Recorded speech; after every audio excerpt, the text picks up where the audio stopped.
Hello guys, कैसे हैं आप लोग। चलिए जुड़ जाइए हमारे लाइव में। आप सबसे कुछ बतिया लिहल जाओ।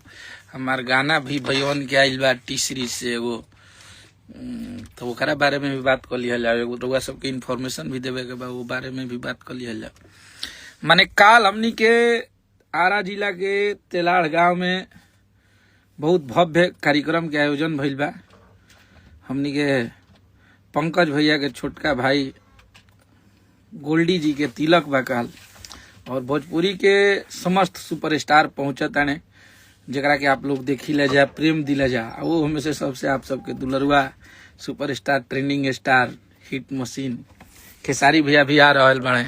खेसारी भैया, डिम्पल जी, कल्लू जी, समर भैया, रितेश भैया, शिल्पी जी, विजय जी, अनुपमा जी, कितना लोग बने। नमो तो भूला जातनी।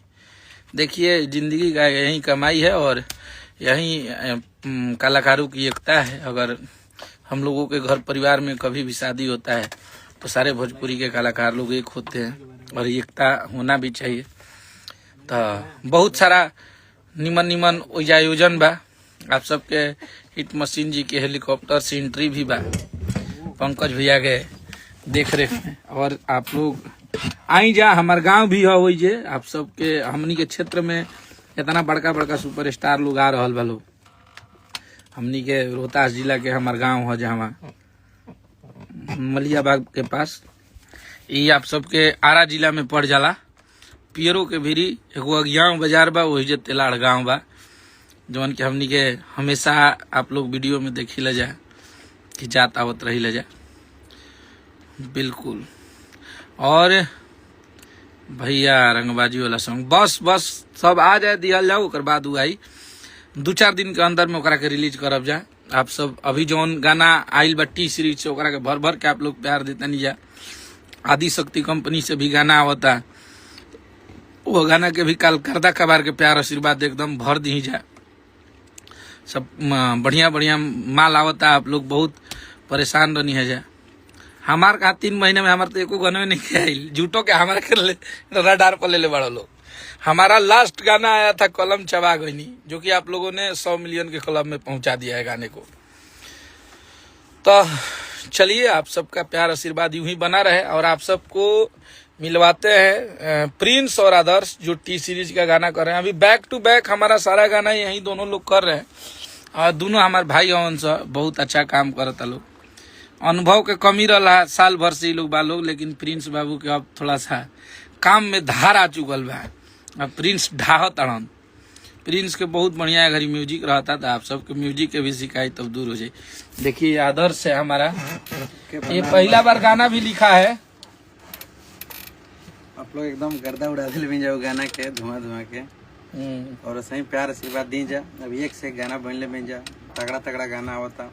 अन्नपूर्णा से भी बहुत बवाल गाना वाला अभी जल्द में। एकदम प्यार आशीर्वाद दी जा। देखिए, इधर आप लोग को प्रिंस को बैक कैमरा से दिखाते हैं। प्रिंस देखे, छोटा, एकदम छोटा है, 15 साल का लड़का है। नमस्ते, प्रणाम, कैसन बने जा आप लोग। गर्लफ्रेंड कितनी है तुम्हारी? नहीं, ऐसा कुछ नहीं है। मेरा बेटा बोलो। गाना वाना हम लोग बना रहे हैं भैया के साथ।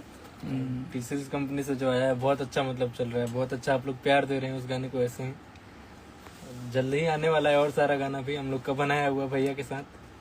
तो ऐसे ही आप लोग प्यार दीजिए बस। चलिए, तो ये प्रिंस जी थे जो म्यूजिक बनाए हैं। थोड़ा एक बार गाना बजा दो।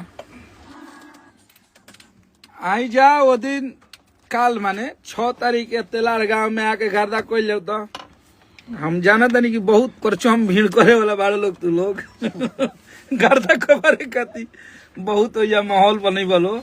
लेकिन आप सबके ट्रेंडिंग स्टार रोहतास जिला की धरती पे, आरा जिला की धरती पे, बक्सर जिला की धरती पे, शाहबाद जिला की धरती पे आ रहे हैं। तो आप भाई के तिलक बा, तो आप सब आई जा और खूब इंजॉय कर ली। सब भाई सबसे जौन मन मुताबिक हो तौन आप सब खातिर संगीत से मनोरंजन कैली। आप लोग सादर आमंत्रित बानी। ये हमार न्योता बा, इससे स्नेह निमंत्रण बा आप सबके कि आप सब आई जा, और खेसारी टीम के एगो सदस्य के छोट भाई के शादी बा। तो आप लोग आई जाओ, टी सीरीज वाला गाना आवत एकरा के खूब दम भर प्यार आशीर्वाद दी जा, गर्दा कइले रही जाए तरी।